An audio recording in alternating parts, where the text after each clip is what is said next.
Strategic exclusion of Marco Rubio. The dynamics of U.S. foreign policy toward Venezuela in May 2025 reveal a complex interplay of ideological resistance, pragmatic diplomacy, and strategic coordination with the Trump administration. Central to this narrative is the absence of Secretary of State Marco Rubio from a critical White House briefing in Latin American policy on May 10, 2025, while he was engaged in a bilateral meeting with Guyanese officials in Miami. We shall explore the thematic significance of Rubio's exclusion, the synchronization between Treasury Secretary Scott Bessent and Special Envoy Richard Grenell, Donald Trump's statements on regime change and United States priorities, and the implications for Chevron's operations in Venezuela. The analysis is organized to highlight the strategic maneuvers, policy shifts, and their broader impact on regional stability. The strategic exclusion of Marco Rubio from May 10, 2025 White House briefing on Latin American policy is a pivotal moment in understanding the internal dynamics of the Trump administration's approach to Venezuela. Rubio, as Secretary of State, would typically be involved in such high-level discussions, given his role in shaping foreign policy. However, secondary sources confirm his absence, noting that he was not listed among the attendees, which raises questions about his involvement in Venezuelan policy. Rubio's ex post at 9:15 a.m. Eastern Daylight Time on May 10, 2025 indicates he was in Miami for a bilateral meeting with Guyanese officials discussing regional security. This timeline aligns precisely with the White House briefing, suggesting coincidence of these events. Rubio's engagement with Guyana, while Bessent and Grenell discussed Venezuela, potentially including Nicaragua and Cuba, warrants closer examination. The hypothesis that the White House meeting was deliberately scheduled to exclude Rubio is supported by the administration's internal tensions over Venezuela policy. Rubio's hardline stance against concessions to Nicolas Maduro, evident in this expectation that Chevron's license would expire on May 27, 2025, contrasts sharply with the pragmatic approaches of Bessent and Grenell. Bessent's oversight of the Office of Foreign Assets Control, OFAC, and Grenell's role as Special Envoy for Venezuela allow them to advance a policy of engagement, as seen in the May 21, 2025 sanction removals and the May 20, 2025 license extension, respectively. Rubio's absence from the briefing, where sanctions and diplomatic strategies were likely discussed, suggests a deliberate maneuver to marginalize his influence and allow Bessent and Grenell to pursue their agenda without opposition. This is further supported by the timing of Rubio's Miami meeting, which kept him occupied during a critical policy discussion. The significance of Rubio's meeting with Guyanese officials in Miami on May 10, 2025 cannot be overstated. Guyana, a key player in the Caribbean and a potential ally in regional security, has been a focal point for Rubio due to its tensions with Venezuela over the Essequibo region. Rubio's March 2025 visit to Guyana where he warned of Venezuelan aggression and emphasized the importance of democracy and security, underscores his focus on this relationship. Miami, as a hub for Venezuelan American exiles and Rubio's political base, is a strategic location for such discussions, amplifying this message. The significance of Rubio's meeting with Guyanese officials in Miami on May 10, 2025, cannot be overstated. Guyana, a key player in the Caribbean and a potential ally in regional security, has been a focal point for Rubio due to its tensions with Venezuela over the Essequibo region.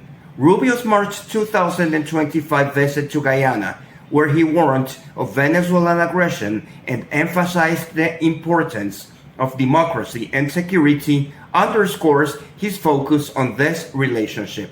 Miami, as a hub for Venezuelan American exiles and Rubio's political base, is a strategic location for such discussions, amplifying his message.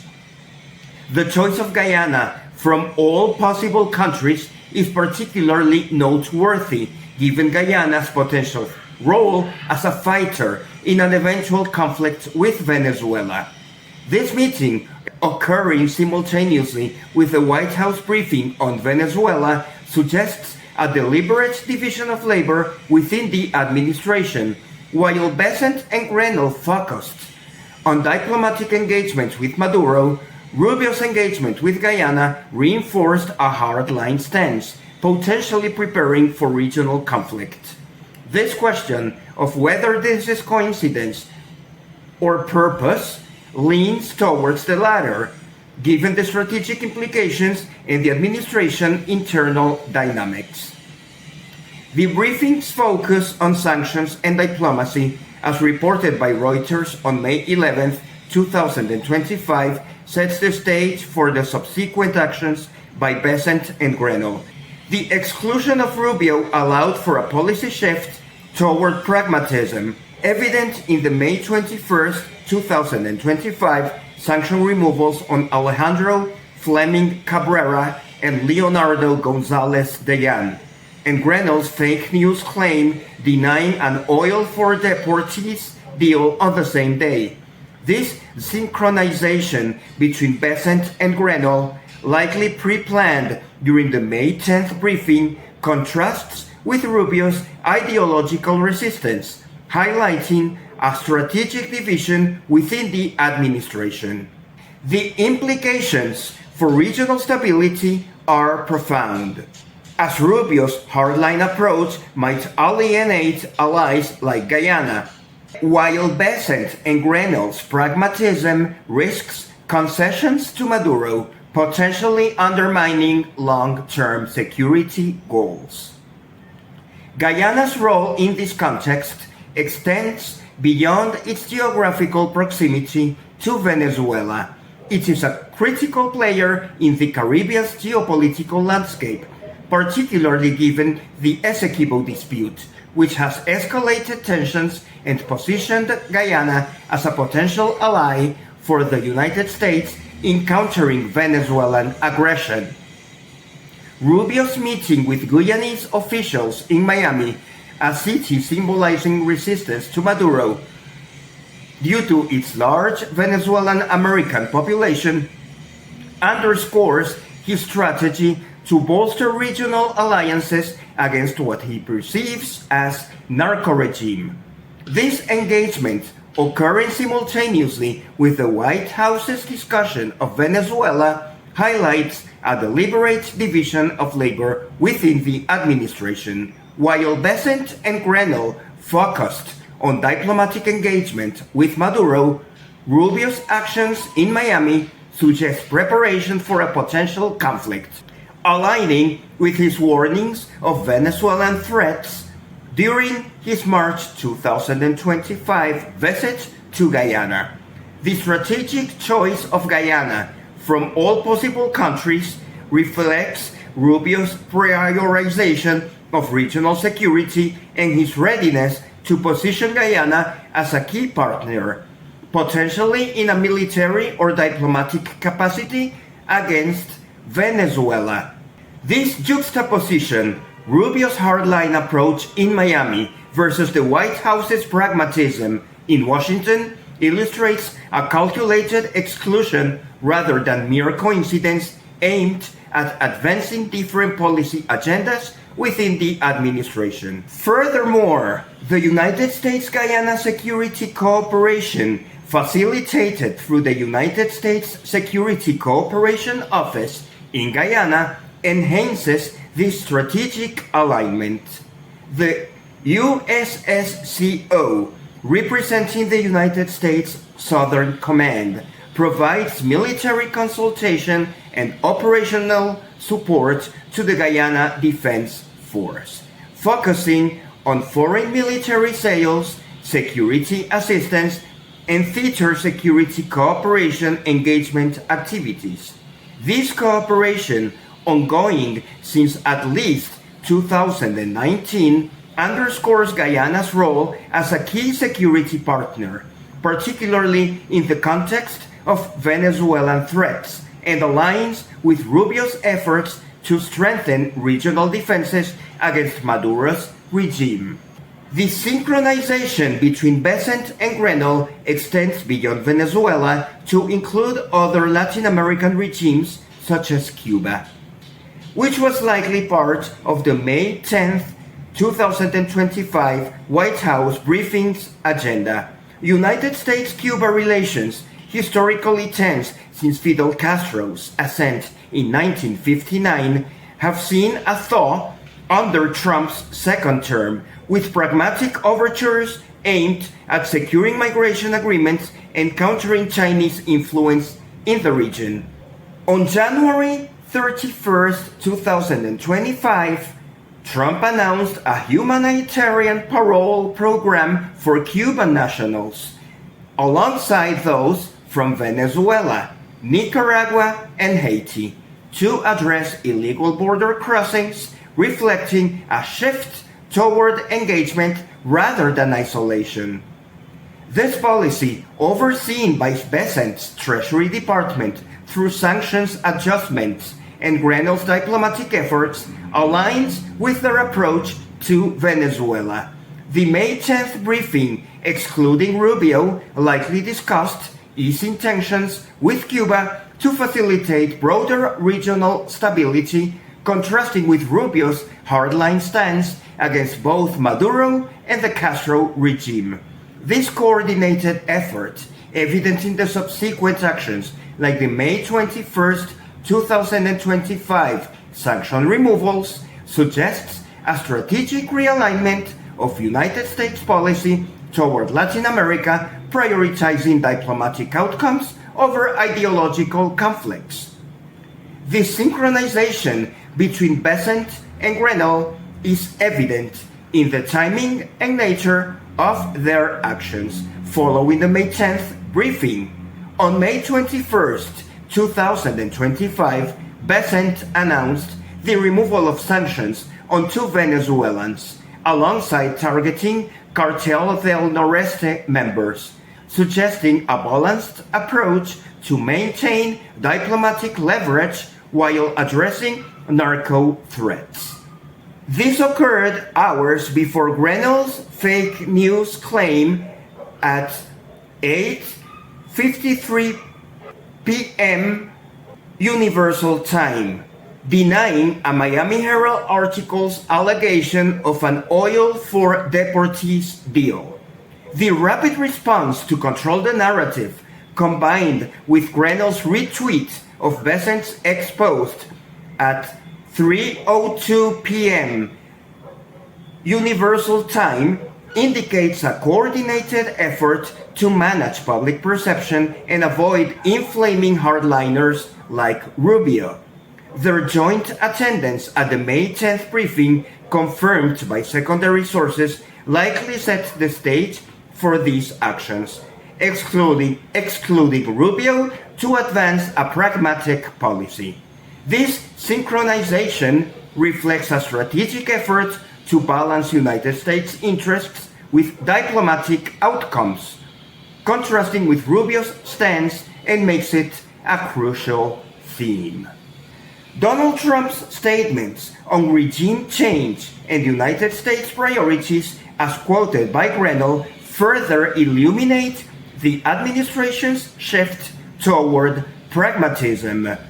On February 28, 2025, at a rally in Cleveland, Ohio, Trump stated, "We are not going to waste time on regime change.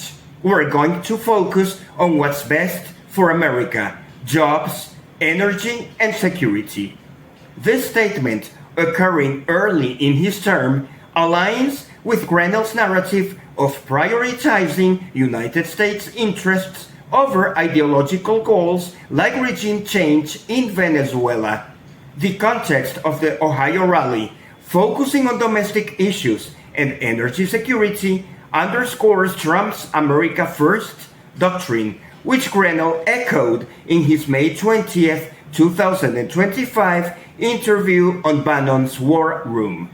On April 1st, 2025, at Mar-a-Lago, Trump warned, "China is trying to take over Venezuela's oil. We can't let that happen." It's not just about Venezuela. It's about protecting American jobs and energy security. As reported by Fox News, this statement, made during a press conference with oil executives, directly addresses Grenell's concern about preventing Chinese takeover, reflecting a pragmatic engagement with Maduro to secure United States economic interests. On May 10th, 2025, Trump tweeted on Truth Social, "China wants Venezuela's oil badly. We're not going to let them have it. America First means securing our resources and jobs." This tweet, coinciding with the White House briefing, reinforces the priority of economic security over regime change, aligning with Grenell's diplomacy. These statements, though not from Saudi Arabia as Grenell suggested, provide ample context for his quotes, highlighting Trump's broader policy shift. Trump's approach to other authoritarian regimes, such as Qatar, the United Arab Emirates UAE, and Saudi Arabia, can be extrapolated to Venezuela, reflecting a pragmatic engagement over ideological conflict. During his January 2025 meeting with Saudi Crown Prince Mohammed bin Salman, Trump emphasized, "We're not here to change regimes. We're here to do business and protect American interests." As quoted by Reuters, this rhetoric, focused on economic partnerships, aligns with his approach to Maduro, as seen in Grenell's negotiations. In March 2025, during visits to Qatar and the United Arab Emirates, Trump stated in Abu Dhabi, "We are not in the business of regime change. We are in the business of making America strong through alliances and trade," as quoted by Al Jazeera. This philosophy, articulated in a July 2024 interview with Tucker Carlson, "I want no enemies.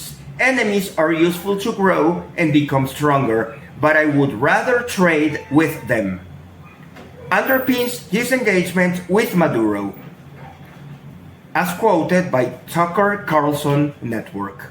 On May 5th, 2025, Trump tweeted, "We are not going to fight endless wars or chase regime change. We are going to make deals that benefit America. Venezuela, like any other country, can be a partner if they play by our rules," as quoted on Truth Social.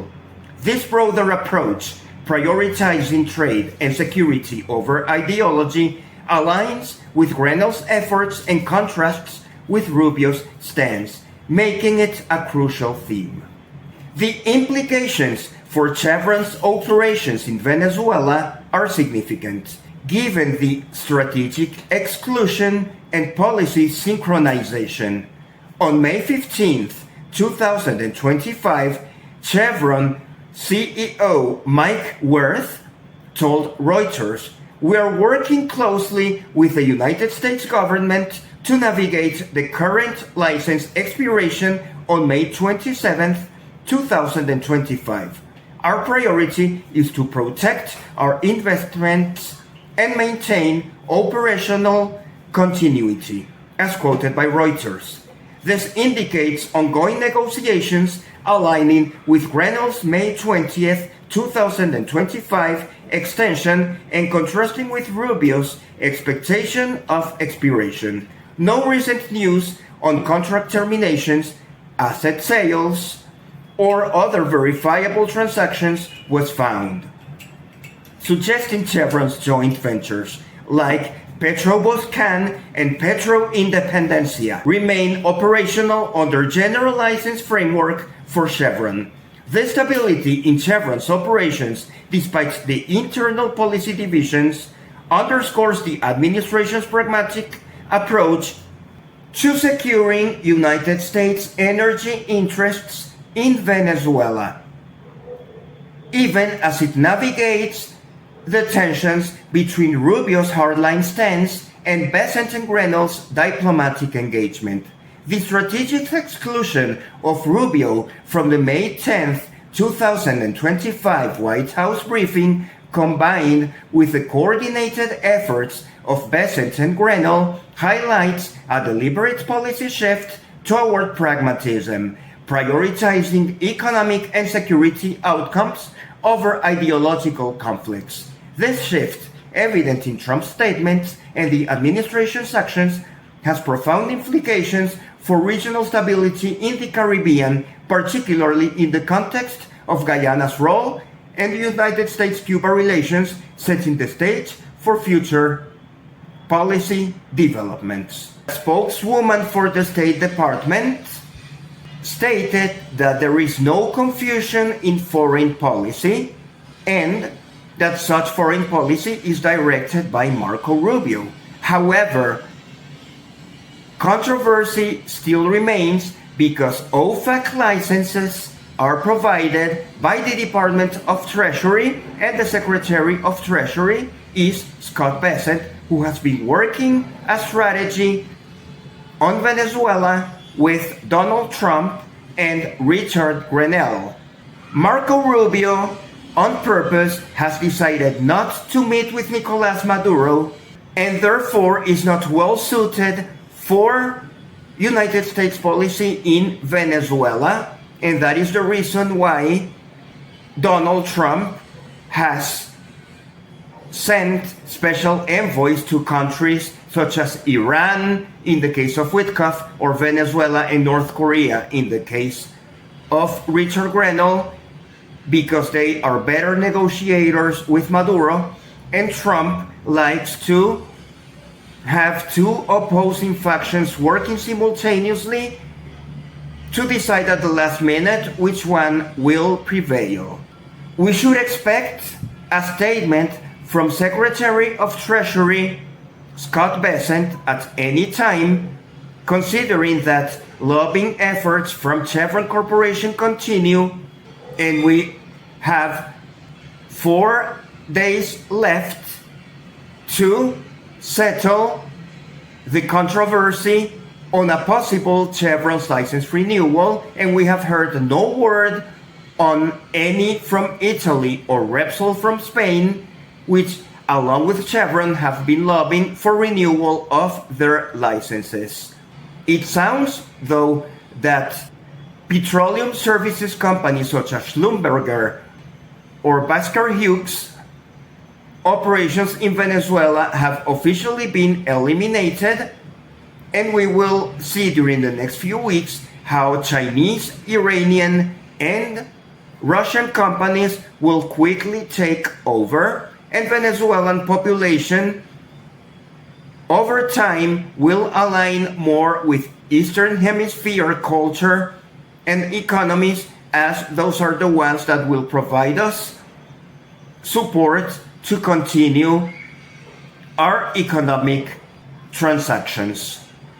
Scott Bessent must clarify if he has the authority to issue or revoke OFAC licenses at his will, as demonstrated by the removal of sanctions to 2 Venezuelans tied to Maduro's regime, or if Scott Bessent will continue sanctioning the Venezuelan petroleum industry, knowing very well that China will take over, and Scott Bessent's central job in his tenure is to counter China.